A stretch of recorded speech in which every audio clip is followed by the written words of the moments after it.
بسم اللہ الرحمن الرحیم۔ السلام علیکم ورحمۃ اللہ وبرکاتہ۔ پیارے بچوں، امید ہے آپ سب خیریت سے ہوں گے۔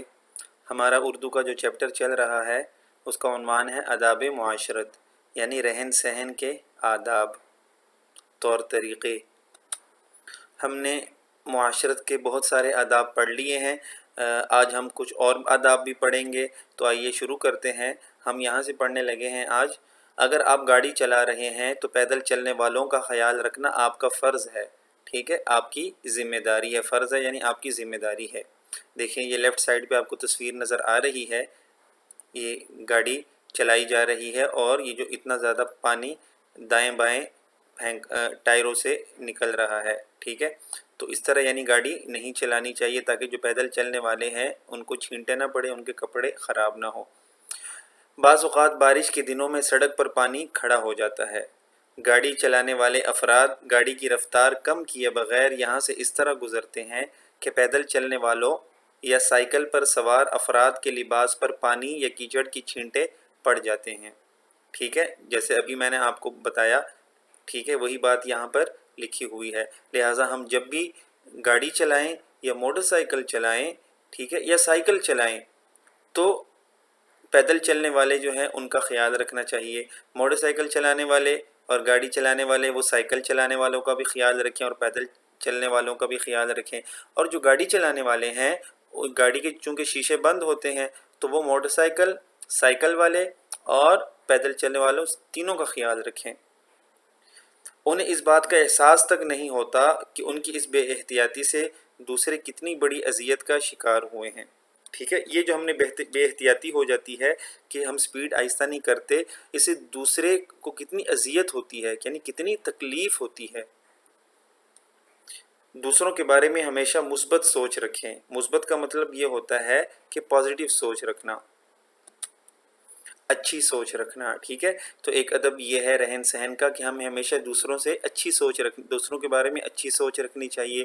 بدگمانی سے بچیں، برا گمان کسی کے بارے میں دل میں نہ لانے دیں، ٹھیک ہے، یعنی برے خیالات کسی کے بارے میں نہ سوچیں۔ اسی طرح ہر سنی سنائی بات کو بلا تحقیق آگے پھیلانا بگاڑ کا باعث بن سکتا ہے۔ اگر آپ نے ہر سنی سنائی بات کو آگے بلا تحقیق کیے آگے نقل کر دیا تو بگاڑ ہو سکتا ہے، لڑائی جھگڑا ہو سکتا ہے۔ اس لیے ضروری ہے کہ بات کو بغیر جانچے پرکھے آگے نہ پھیلایا جائے، یعنی جب تک اس کو اچھی طرح تحقیق نہ کر لی جائے، بغیر جانچے پرکھے یعنی بغیر تحقیق کیے آگے نہ پھیلایا جائے۔ تمام مسلمان آپس میں بھائی بھائی ہیں، ٹھیک ہے۔ اللہ تعالیٰ قرآن مجید میں بھی فرماتے ہیں انما المؤمنون اخوۃ، تمام مسلمان آپس میں بھائی بھائی ہیں۔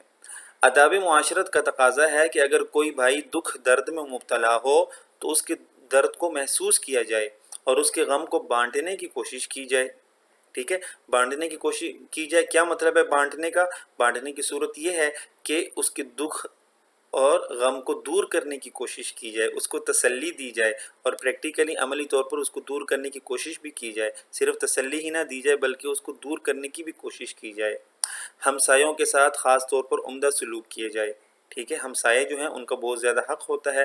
آپ صلی اللہ علیہ وسلم نے فرمایا کہ اس کا مفہوم ہے حدیث کا کہ جبرائیل علیہ السلام مجھے ہمسائے کے بارے میں اتنی تاکید کرتے رہے، اتنا ان کے بارے میں اچھے سلوک کی تاکید کرتے رہے کہ مجھے خوف ہوا کہ کہیں وہ وراثت میں حقدار نہ ہو جائیں، ٹھیک ہے۔ تو ہمسایوں کے بہت زیادہ حقوق ہیں، ان کے آرام و سکون کا خیال رکھنا بے حد ضروری ہے۔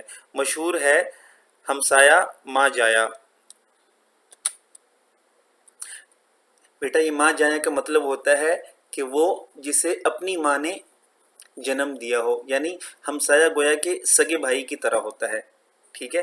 ہمسایہ ماں جایا کہ اپنی ماں نے جس کو جنم دیا ہو، تو گویا کہ ہمسائے کو ہماری ہی ماں نے جنم دیا، یعنی ہمارا حقیقی بھائی ہو گیا، ہمارا سگا بھائی ہو گیا۔ اس لیے ہمسایوں کے ساتھ ایسا سلوک کیا جائے جیسے وہ ہمارے ہی کنبے کا حصہ ہے، ٹھیک ہے، گویا کہ ہمارے ہی خاندان کا حصہ ہے۔ تو بچوں آج کے لیے اتنا ہی، امید ہے آپ کو آج کے جو آداب آپ نے پڑھے ہیں وہ آپ کو سمجھ میں آ گئے ہوں گے، ٹھیک ہے۔ آپ اس پر عمل کرنے کی بھی کوشش کریں۔ کل انشاءاللہ ہم مزید پڑھیں گے، تب تک کے لیے اجازت دیجیے۔ السلام علیکم ورحمۃ اللہ۔